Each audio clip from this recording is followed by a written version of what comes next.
हमारे पास सॉल्यूशन था, हमने एग्जांपल में देखी थी कि हमने ये बताना है कि एसोसिएशन है या नहीं, और एसोसिएशन हमने किस तरह चेक करनी है, बाय यूल्स मेथड के तरीके से। हमें पता है इसका फार्मूला क्या है, Q is equal to A B into alpha beta minus A beta into alpha beta divided by A B into alpha beta plus A beta into alpha B. यहाँ पर हमने सिंपली क्या करना है, उसकी वैल्यूज़ लगानी है। यहाँ पर हमें टेबल है, उसकी वैल्यूज़ गिवन है, और हमें पता है कि ये हमारे पास ए बी को शो कर रहा है, ये ए बीटा को शो कर रहा है, ये अल्फ़ा बी को शो कर रहा है, और ये अल्फ़ा बीटा को शो कर रहा है। ए बी हमारे पास 276 है और अल्फ़ा बीटा 66 है, माइनस ए बीटा हमारे पास 3 है और अल्फ़ा बी हमारे पास 473 है। यही तमाम वैल्यू हमने नीचे लिख दी है, लेकिन इनमें जो हमारे पास साइन आएगा वो पॉजिटिव साइन आएगा। हम इन तमाम वैल्यूज़ को मल्टीप्लाई और डिवाइड करके जो हमारे पास आंसर आता है 0.855 जो है Q की वैल्यू जो है वो क्लोजर टू 1 है, अप्रोच कर रही है, जो कि ये शो कर रहा है नॉट अटैक्ड और इंजेक्शंस और कोलेरा बीमारी के दरमियान जो रिलेशनशिप है वो एसोसिएशन है। ठीक है, मतलब इन दोनों के दरमियान एक रिलेशनशिप एग्जिस्ट करता है। कंटीजेंसी टेबल क्या आता है, suppose that attribute A is divided into S classes and attribute is divided into T classes, then there will be S into T classes of the table। एक attribute A है, attribute A हमने कहा है कि heart attack, जब हम उसको divide करते हैं इंटू S क्लासेस, और स्मोकिंग हैबिट्स को जब हम डिवाइड करते हैं इंटू T क्लासेस, तो हमारे पास जो टेबल में टोटल नंबर ऑफ क्लासेस कितनी होंगी, S into T। A table consisting of S rows and T columns in which the data are classified according to two attributes A and B is called an S into T contingency table। The simplest form of contingency table is the 2 by 2 table in which two attributes are dichotomized। डाइकोटोमाइज क्या होता है, जब हम एक variable को 2 parts में divide कर दें उसको हम डाइकोटोमी कहते हैं, और अगर एक वेरिएबल को हम 3 पार्ट्स में डिवाइड कर दें तो हम उसको ट्राइकोटोमी या 3 फोल्ड डिवीजन कहते हैं, जो हमने पीछे पढ़ चुके हैं। The value in the cells of the contingency table are called cell frequencies. हमने इनको पहले क्लास फ्रिक्वेंसी के हिसाब से पढ़ा था, इसको हम सेल फ्रिक्वेंसी भी कहते हैं। The row and column totals are called marginal probabilities. Row का जो हमने इसका टोटल करेंगे इस रो को, तो वो मार्जिनल कहलाएगी। अगर हम ए रो को टोटल करेंगे, इसकी रो को टोटल करेंगे, तो वो हमारे पास मार्जिनल प्रोबेबिलिटी कहलाएगी।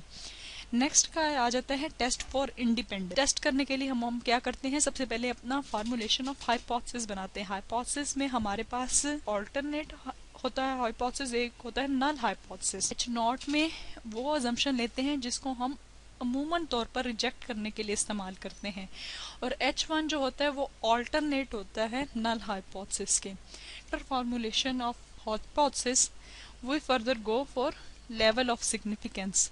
सिग्निफिकेंस आपको पता है कि probability of committing type 1 error. Type 1 error क्या होता है, reject H not when H not is true.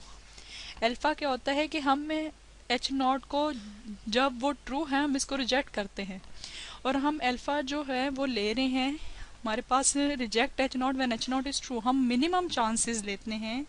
हमने अल्फा जो होता है उसकी वैल्यू 5% रखते हैं, 10% रखते हैं और 1% भी ले सकते हैं। हम इन्हें इसकी वैल्यू कम से कम रखनी होती है ताकि हमारे से कोई ऐसी चीज़ जो ठीक हो उसको हम गलत साबित ना कर दें। नेक्स्ट पार्ट आ जाता है कि टेस्ट स्टैटिस्टिक्स क्या होता है। Test statistic I square is equal to summation O I minus E I का whole square divided by E I. कि यहाँ पर ओ आई ऑब्जर्व फ्रिक्वेंसीज कहलाती हैं, ई आई एक्सपेक्टेड फ्रिक्वेंसीज कहलाती हैं। उनका स्क्वायर लेकर उनको एक्सपेक्टेड फ्रिक्वेंसी से डिवाइड करके जब हम उनका सम लेंगे तो वो हमारे पास काई स्क्वायर कहलाता है।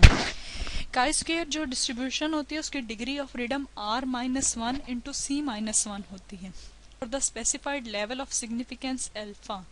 If the calculated value of chi square is greater than the critical value of chi-square alpha, the null hypothesis is rejected, otherwise the null hypothesis will be accepted. Following table shows the result of an experiment to investigate the effect of vaccination of laboratory animals against a particular disease using a 0.05 significance level test the hypothesis that there is no difference between vaccinated and unvaccinated groups। पे हम आते हैं, हमने सबसे पहले क्या करना होता है, फॉर्मुलेशन ऑफ हाइपोथेसिस। हम बताते हैं कि H नॉट हमारे पास क्या होगा, the vaccination and the disease are independent, और we can say that there is no association between two attributes।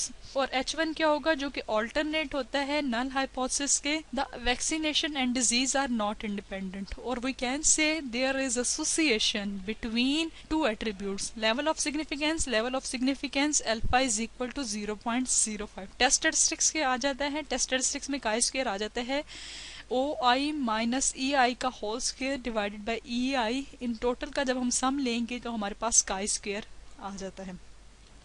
हमारे पास ऑब्जर्व फ्रीक्वेंसी गिवन है, हमने EI निकालना है और इसी लिहाज से हमने OI माइनस EI का होल स्क्वायर निकालना है। फ्रीक्वेंसी हमने किस तरह निकालनी है, जैसे कि हमें पता था इसका फार्मूला क्या होता है कि last frequency of one variable into class frequency of second variable divided by total number of observation। class frequency of one variable हमारे पास 26 है और class frequency of second variable हमारे पास 51 है। डिवाइड करना है total number of observation के साथ। इसी तरह हमने क्या करना है, जब हमारे पास 42 को निकालेंगे, 42 के हमारे पास जो क्लास फ्रिक्वेंसी ऑफ जो हमारे पास एब्सेंस की आएगी वो आएगी 70। क्लास फ्रिक्वेंसी ऑफ हमारे पास जो फर्स्ट वेरिएबल की आएगी वैक्सीनेटेड की, वो आएगी हमारे पास 51 divided by 96। Similarly 26 multiply by 45 divided by 96। 70 multiply by 45 divided by 96 13.81 आ जाएगी। इसी तरह इसकी वैल्यू हमारे पास आ जाएगी, जब हमने इसको मल्टीप्लाई करेंगे डिवाइड करेंगे तो हमारे पास इसकी वैल्यू आ जाएगी 37.2। इसकी वैल्यू हमारे पास आ जाएगी 12.2 और इसकी वैल्यू हमारे पास आ जाएगी 32.8। जब हम ऑब्जर्व वैल्यूज़ को एक्सपेक्टेड वैल्यू में से माइनस करेंगे और उसका स्क्वायर लेंगे 23.13, और जब 42 को हमने माइनस करना है 37.2 के साथ और उसका स्क्वायर लेंगे तो हमारे पास आ जाएगा 23.04।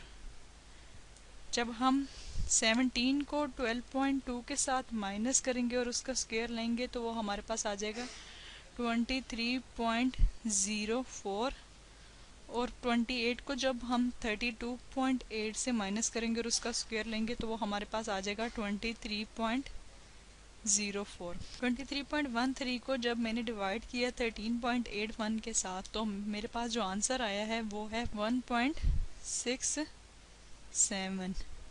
23.04 को जब 37.2 के साथ डिवाइड किया गया है तो हमारे पास जो आंसर है वो 0.619 आया, 0.619।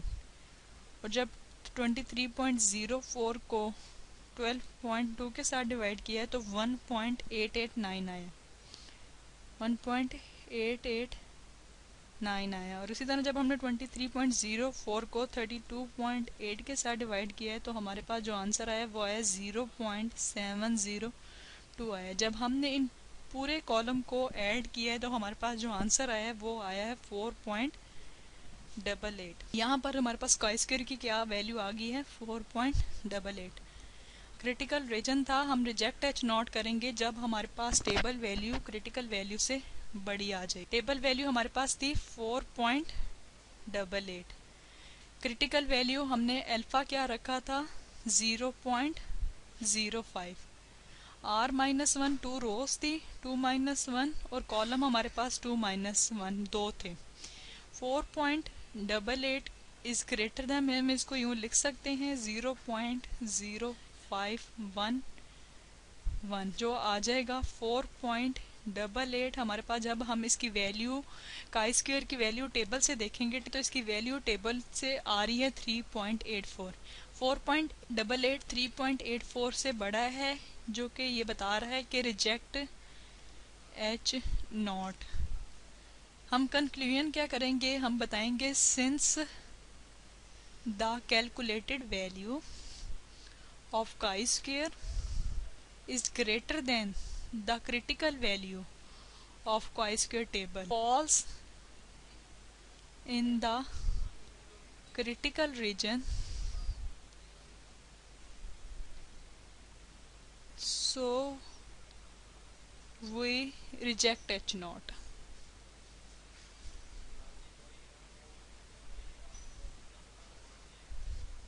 Or also we conclude